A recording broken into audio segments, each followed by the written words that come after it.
আমার পিছনে যার ছবি দেখতে পাচ্ছেন উনি হচ্ছেন শেহরিন আমিন মোনামি, শিক্ষিকা, লোক প্রশাসন বিভাগ।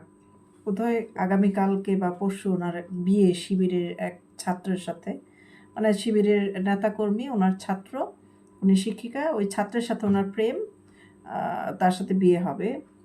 তো তিনি বলতেছেন এরকম রবীন্দ্রনাথের নাতির মতো শাড়ি পরে, গলায় মালা, চোখে চশমা, খোলামেলা সৌন্দর্য প্রকাশ করে তিনি বলছেন ভারতীয় আধিপত্য মোকাবেলায় আমাদের অবশ্যই ছায়ানট রবীন্দ্রসঙ্গীত বর্জন করতে হবে। ইনকেলাব কালচার সেন্টার থেকে হাদি সঙ্গীত রচনার কাজ শুরু করা উচিত এখনই। সেখানে কি রচনা করবে? সাউয়া ফাটাবো, সাউয়া ফাটাবো, এই সঙ্গীত ছাড়া আর কি হতে পারে? নতুন রাবেন্দ্রিক হাদি তৈরি করেছেন তিনি। যাক, তো ওনার নামটাও পরিবর্তন করা দরকার, কারণ এটাও একটা হিন্দু সনাতনী পরিবারের